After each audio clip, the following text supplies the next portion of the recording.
TDP Guntur west incharge Kovelamudi Ravinder కీలక వ్యాఖ్యలు చేశారు. ఇక వచ్చే ఎన్నికల్లో ఫ్యాన్ రెక్కలు విసిరేసేందుకు ఏపీ ప్రజలు సిద్ధంగా ఉన్నారని చెప్పారు. చంద్రబాబుది అభివృద్ధి ఇక జగన్ది విధ్వంసమని ప్రజలే తెలుసుకున్నారని పేర్కొన్నారు. ఇక వైసీపీ ఓటమి భయంతోనే స్థానిక ఎమ్మెల్యేలను బదిలీ చేశారని విమర్శించారు. ఇక ప్రజలు వైసీపీ ప్రభుత్వాన్ని మడత పెట్టడం ఖాయమని తెలిపారు. ఇక అనంతరం రాప్తాడ్లోని విలేకరుపై జరిగినటువంటి దాడిని ఖండించారు. ఈ క్రమంలోనే సామాజిక న్యాయంపై చర్చకు సిద్ధమా అని ఛాలెంజ్ విసిరారు. సుమారుగా 77 మందిని బదిలీ చేశారు. ఎమ్మెల్యేని 151 మంది. అట్లాగే మిగిలిన వాళ్ళు కూడా 50 రోజుల్లో జనం మడతపడతాం ఖాయం. ఎందుకు చెప్తున్నానంటే నువ్వు నిజంగా అభివృద్ధి చేశాను సిద్ధం అని చెప్తున్నావు కదా. దేనికి సిద్ధం? సిద్ధంగా ఉన్నప్పుడు ఎందుకు ఇలా మారుస్తున్నావు? ఓడిపోతారనే కదా నువ్వు మారుస్తుంది ఇంతమందిని. దాన్ని ప్రజలందరూ గమనిస్తున్నారు. నువ్వు మార్చిన వాళ్ళందరూ కూడా మళ్ళా ఎక్కడికైతే మార్చావో అక్కడ కూడా మడతపడతానికి సిద్ధంగా ఉన్నారు. పరిపాలన సంక్షేమం పేరుతో నువ్వు ఏం చెప్పినా జనం నమ్మే విధంగా లేరు. ఈ 5 ఏళ్లలో ఏ విధంగా నువ్వు ఎటు వెళ్ళినా విధ్వంసమే కనపడదు. ఎక్కడికి వెళ్ళినా విధ్వంసం తప్ప ఏమీ లేదు. ఒక పోలవరం కానివ్వండి, ఒక రాజధాని రైతుల దగ్గర విషయాల్లో కానివ్వండి, ఆశా వర్కర్లు కానివ్వండి, మీరు ఏ యొక్క డివిజన్ చూసినా కూడా జగన్ రెడ్డి అక్రమాలు దోపిడీలే తప్ప వేరే ఏం కనపడలేదు. అదేవిధంగా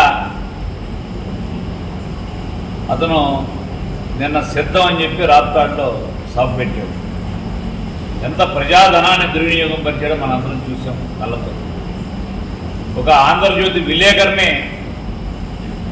ఏ విధమైన మందు ప్యాకెట్లు, ఏ విధంగా బిర్యానీ పొట్లాలు, మందు బాటిల్స్ ఇస్తున్నారో అవన్నీ తీస్తున్నాడని వాళ్ళందరూ కూడా చితకబాదారు. అదే ఆ ఏరియాలో ఉన్న స్కూల్ బస్సులు కానివ్వండి, ఆర్టీసీ బస్సులు కానివ్వండి, ప్రజలందరూ ఎక్కట్లుగా ఇబ్బంది పడినా కానీ డబ్బులిచ్చి జనాన్ని సభకు త్రోలి అక్కడ వాళ్ళందరూ కూడా ఇబ్బంది పెట్టిన మామూలు సామాన్య ప్రజలను ఇబ్బంది పెట్టిన ఘనత జగన్ రెడ్డి. ఫ్యాను రెక్కలు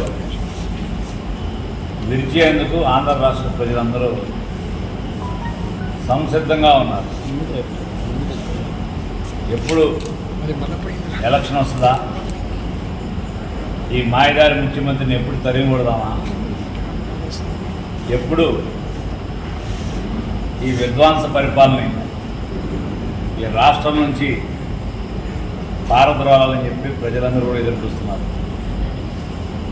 ప్రజలందరూ కూడా గమనించారు ఎవరిది అభివృద్ధో ఎవరి విధ్వంసం అని. చంద్రబాబు నాయుడు గారిది అభివృద్ధి, జగన్ది విధ్వంసం అని చెప్పి కూడా కుంతాలుగా రాసి ప్రజలు ఇట్లాంటి పుస్తకాలు రిలీజ్ చేస్తున్నారు. ఈ యొక్క 4 సంవత్సరాల 10 నెలల కాలంలో సుమారు ఇప్పటికి 56 నెలలు ఆయన పరిపాలించాడు. ఏ విధంగా పేద ప్రజలు, రాష్ట్ర సంపద, ఖనిజ సంపద, ఆ సంపదను దోచుకుంటానికి పేద ప్రజలకు ఏదో ఇచ్చామనే విధంగా రకరకాలుగా పథకాలు పన్ని కుళ్ళు కుతంత్రాలతో పేదలను దోచి వాళ్ళకి ఇచ్చినట్టు ఇచ్చి 10 రూపాయలు వాళ్ళ దగ్గర నుంచి 100 రూపాయలు దోచి ఈ యొక్క జగన్ రెడ్డి అరాచక పరిపాలన ఈ యొక్క రాష్ట్ర ప్రజలు తరిమి కొడుతున్నారని చెప్పి రాబోయే ఎలక్షన్ సిద్ధమై ఉన్నారని చెప్పి తెలియజేస్తున్నారు.